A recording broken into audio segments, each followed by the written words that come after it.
जय माता दी। इस बार 6 सितंबर शुक्रवार के दिन हरतालिका तीज का व्रत रहेगा। ये पर्व हर साल भाद्रपद माह के शुक्ल पक्ष की तृतीया तिथि को मनाया जाता है। इस दिन महिलाएं निर्जल और निराहार उपवास रखती हैं। इस व्रत को करने से भगवान शिव और माता पार्वती का आशीर्वाद प्राप्त होता है। जीवन के सभी कष्ट दूर होते हैं। हरतालिका तीज का व्रत भगवान शिव और माता पार्वती के अटूट रिश्तों को ध्यान में रखकर किया जाता है। इस दिन महिलाएं 16 श्रृंगार करके पूजा करती हैं और अखंड सौभाग्य का आशीर्वाद प्राप्त करती हैं। इसके बाद हरतालिका तीज की कथा सुनती हैं। हरतालिका तीज की कथा सुनने और पढ़ने मात्र से ही भगवान शिव और माता पार्वती का आशीर्वाद मिल जाता है। सुख शांति और समृद्धि में वृद्धि होती है। ये कथा बहुत ही पवित्र मानी जाती है, इसलिए इस दिन हरतालिका तीज की कथा अवश्य पढ़नी या सुननी चाहिए। प्रिय भक्तों, आज की इस वीडियो में मैं आपको सुनाऊंगी हरतालिका तीज की कथा। उससे पहले जानिए आज के शुभ मुहूर्त के बारे में, हरतालिका तीज के पूजन मुहूर्त और पारणा मुहूर्त के बारे में। इस बार 6 सितंबर शुक्रवार के दिन हरतालिका तीज का व्रत रहेगा। व्रत सुबह से प्रारंभ होकर अगले दिन के सूर्योदय तक रहेगा। पूजा का शुभ मुहूर्त इस दिन रहेगा सुबह 6:01 से 8:32 और प्रदोष काल शाम 5:50 से 7:20 तक रहेगा। तीज के व्रत का पारणा मुहूर्त रहेगा अगले दिन 7 सितंबर शनिवार को सुबह 6:14 से 7:15 के बीच में। हरतालिका तीज के व्रत से जुड़ी मान्यता ये है कि तीज का व्रत करने वाली स्त्रियां पार्वती जी के समान ही सुखपूर्वक पतिरमण करके शिवलोक को जाती हैं। सौभाग्यवती स्त्रियां अपने सुहाग को अखंड बनाए रखने और अविवाहित युवतियां अपने मन के अनुसार वर पाने के लिए हरतालिका तीज का व्रत करती हैं। इस दिन व्रत करने वाली स्त्रियां सूर्योदय से पहले ही उठ जाती हैं और स्नान करके पूरा श्रृंगार करती हैं। पूजा के लिए केले के पत्तों से मंडप बनाकर गौरी शंकर की प्रतिमा स्थापित की जाती है। इसके बाद पार्वती जी को सुहाग का सारा सामान चढ़ाया जाता है। रात में भजन कीर्तन करते हुए जागरण करके 3 बार आरती की जाती है और भगवान शिव और देवी पार्वती के विवाह की कथा सुनी जाती है। इस व्रत के व्रती को रात में सोना निषेध होता है, इसके लिए उसे रात में भजन कीर्तन के साथ रात्रि जागरण करना पड़ता है। व्रत के अगले दिन प्रातःकाल स्नान करने के बाद श्रद्धा और भक्ति पूर्वक किसी सुपात्र सुहागिन महिला को श्रृंगार सामग्री, वस्त्र, खाद्य सामग्री, फल, मिठाई और यथाशक्ति आभूषण का दान करना चाहिए। बालू या रेत के शिवलिंग बनाए हैं तो उनका जलाशय में विसर्जन किया जाता है और खीरा खाकर व्रत को संपन्न किया जाता है। प्रिय भक्तजनों, अब हम सब मिलकर भगवान शिव और माता पार्वती के श्री चरणों का ध्यान करते हुए भगवान शिव की स्तुति करके कथा का शुभारंभ करते हैं। जिनके दिव्य केशों पर आग के पुष्पों की माला शोभा देती है और जिन भगवान शंकर के मस्तक पर चंद्र और गले में मुंडों की माला पड़ी हुई है, जो माता पार्वती दिव्य वस्त्रों से और भगवान शंकर दिगंबर वेश धारण किए हैं, उन भवानी शंकर को मैं नमस्कार करती हूँ। एक बार कैलाश पर्वत के सुंदर शिखर पर माता पार्वती जी ने महादेव जी से पूछा, हे महेश्वर, मुझसे आप वह गुप्त से गुप्त बातें बताइए जो सभी के लिए सरल और महान फल देने वाली हैं।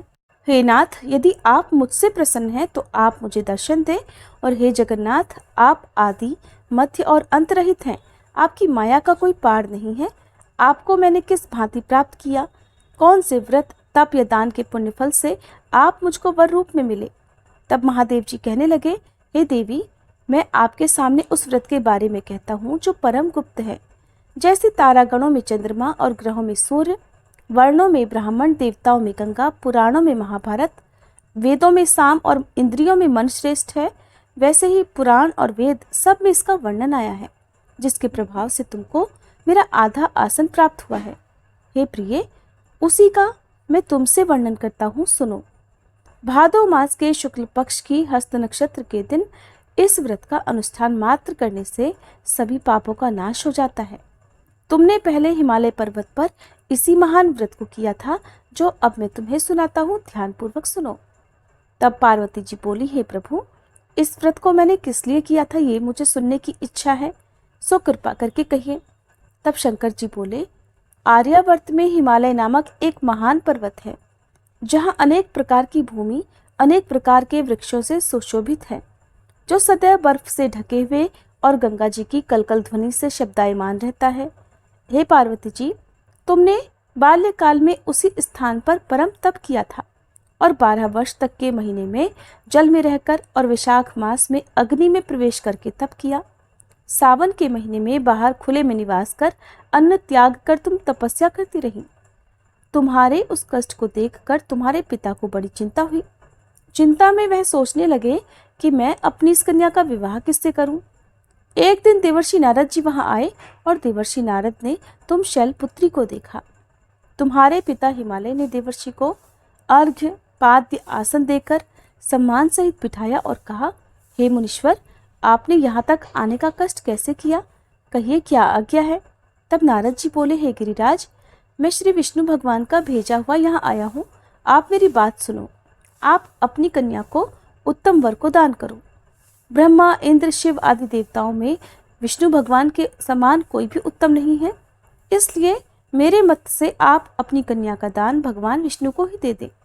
हिमालय बोले, यदि भगवान वासुदेव स्वयं ही कन्या को ग्रहण करना चाहते हैं और इस कार्य के लिए ही आपका यहाँ आगमन हुआ है, तब तो ये मेरे लिए अत्यंत गौरव की बात है। मैं अवश्य ही अपनी कन्या उन्हें दूंगा। हिमालय का यह आश्वासन सुनते ही देवर्षि नारद आकाश में अंतर्ध्यान हो गए और भगवान श्री विष्णु के पास पहुंचे। नारद जी ने हाथ जोड़कर भगवान विष्णु से कहा, प्रभु, आपका विवाह कार्य निश्चित हो गया है। इधर हिमालय ने पार्वती जी से प्रसन्नता पूर्वक कहा, हे पुत्री, मैंने तुमको गरुड़ध्वज भगवान विष्णु को अर्पण कर दिया है। पिता के इन वाक्यों को सुनते ही देवी पार्वती जी अपनी सहेली के घर गईं और पृथ्वी पर गिरकर अत्यंत दुखी होकर विलाप करने लगी। उनको विलाप करते हुए देखकर सखी बोली, हे देवी, तुम किस कारण से दुखी हो, मुझे बताओ, मैं अवश्य ही तुम्हारी इच्छा पूरी करूंगी। तब पार्वती जी बोली, हे सखी, सुनो, मेरे जो मन की अभिलाषा है सुनाती हूँ। मैं महादेव जी को वरण करना चाहती हूँ। मेरे इस कार्य को पिताजी ने बिगाड़ना चाहा है, इसलिए मैं निस्संदेह इस शरीर का त्याग करूंगी। पार्वती जी के इन वचनों को सुनकर सखी ने कहा, हे देवी, जिस वन को तुम्हारे पिताजी ने ना देखा हो तुम वहां चली जाओ। भगवान शंकर कहते हैं, तब देवी पार्वती अपनी सखी का यह वचन सुनकर ऐसे ही तुम वन को चली गई। पिता हिमालय ने इधर तुमको घर पर ना पाकर सोचा कि मेरी पुत्री को कोई देव, दानव अथवा किन्नर हरण करके ले गया है, और मैंने तो नारद जी को वचन दे दिया था कि मैं अपनी पुत्री का विवाह भगवान विष्णु के साथ करूंगा। हाय, अब ये कैसे पूरा होगा? ऐसा सोचकर वे बहुत चिंतातुर होकर मूर्छित हो गए। तब सब लोग हाहाकार करते हुए दौड़े और मूर्छा दूर होने पर गिरिराज से बोले कि हमें आप अपनी मूर्छा का कारण बताओ। हिमालय बोले, मेरे दुख का कारण ये है कि मेरी रत्न रूपी कन्या को कोई हरण करके ले गया, या सांप ने काट लिया, या किसी सिंह ने मार डाला। वो न जाने कहाँ चली गई, या उसे किसी राक्षस ने मार डाला है। इस प्रकार कहकर गिरिराज दुखी होकर ऐसे कांपने लगे जैसे तेज वायु के चलने पर कोई वृक्ष कांपता है। इसके बाद हे पार्वती, तुम्हें गिरिराज साथियों सहित घने जंगल में ढूंढने निकले। तुम भी सखी के साथ भयानक जंगल में घूमती हुई एक वन में एक नदी के तट पर गुफा में पहुंच गई। उस गुफा में तुम अपनी सखी के साथ प्रवेश कर गई, जहां तुम अन्न जल का त्याग करके बालू का लिंग बनाकर मेरी आराधना करती रही। उस समय पर भाद्रपद मास की हस्त नक्षत्र युक्त तृतीया के दिन तुमने मेरा विधि विधान से पूजन किया और रात्रि को गीत गायन करते हुए जागरण किया। तुम्हारे उस महाव्रत के प्रभाव से मेरा आसन डोलने लगा। मैं उसी स्थान पर आ गया जहां तुम और तुम्हारी सखी दोनों थी। मैंने आकर तुमसे कहा, हे वरानने, मैं तुमसे प्रसन्न हूँ, तुम मुझसे कोई वरदान मांगो। तब तुमने कहा कि हे देव, यदि आप मुझसे प्रसन्न हैं तो आप महादेव जी ही मेरे पति हों। तब मैं तथास्तु कहकर कैलाश पर्वत को चला गया और तुमने प्रभात होते ही मेरी उस बालू की प्रतिमा को नदी में विसर्जित कर दिया। हे शुभे, तुमने वहां अपनी सखी सहित व्रत का परायण किया। इतने में तुम्हारे पिता हिमवान भी तुम्हें ढूंढते ढूंढते उसी घने वन में आ पहुंचे। उस समय उन्होंने नदी के तट पर दो कन्याओं को देखा तो ये तुम्हारे पास आ गए और तुम्हें हृदय से लगाकर रोने लगे। फिर बोले, हे पुत्री, तुम इस सिंह, व्याघ्र आदि युक्त घने जंगल में क्यों चली आई? तब तुमने कहा, हे पिता, मैंने पहले ही अपना शरीर शंकर जी को समर्पित कर दिया था, लेकिन आपने नारद जी को कुछ और ही वचन दे दिया, इसलिए मैं महल से चली आई। ऐसा सुनकर हिमवान ने तुमसे कहा कि मैं तुम्हारी इच्छा के विरुद्ध ये कार्य नहीं करूंगा। तब वे तुम्हें लेकर घर को आए और फिर तुम्हारा विवाह मेरे साथ कर दिया। हे देवी, उसी व्रत के पुण्य प्रभाव से तुमको मेरा अर्धासन प्राप्त हुआ है। इस व्रतराज को मैंने अभी तक किसी के सम्मुख वर्णन नहीं किया है। हे देवी, अब मैं तुम्हें बताता हूँ कि इस व्रत का ये नाम क्यों पड़ा। तुमको सखी हरण करके ले गई थी, इसलिए हरतालिका नाम पड़ा। पार्वती जी बोली, हे स्वामी, आपने इस व्रतराज का नाम तो बता दिया, लेकिन मुझसे इसकी विधि और फल भी बताइए कि इसके करने से किस फल की प्राप्ति होती है। तब भगवान शंकर जी बोले, सौभाग्य की इच्छा रखने वाली महिलाओं को ये व्रत पूरे विधि विधान के साथ करना चाहिए। व्रत में केले के खंबे से मंडप बनाकर उसे बंधनवारों से सुशोभित करें। उसमें तरह तरह के रंगों से युक्त रेशमी वस्त्र की चांदनी ऊपर तान दें। चंदन आदि सुगंधित द्रव्यों का लेपन करके महिलाएं एकत्रित हों। शंख, भेरी, मृदंग, घंटे, घड़ियाल आदि बजाएं। विधि पूर्वक मंगलाचार करके श्री गौरी शंकर की बालू निर्मित प्रतिमा स्थापित करें। फिर भगवान शिव पार्वती जी का गंध, धूप, पुष्प, दीप आदि से विधि पूर्वक पूजन करें। अनेक नैवेद्यों का भोग लगाएं और रात्रि को जागरण करें। नारियल, सुपारी, जवारी, नींबू, लौंग, अनार, नारंगी आदि ऋतु फलों और फूलों को एकत्रित करके धूप, दीप आदि से पूजन करके कहें, हे कल्याण स्वरूप शिव, हे मंगल स्वरूप शिव, हे मंगल रूप महेश्वरी, हे शिवे, सब कामनाओं को देने वाली देवी, कल्याण रूप आपको नमस्कार है।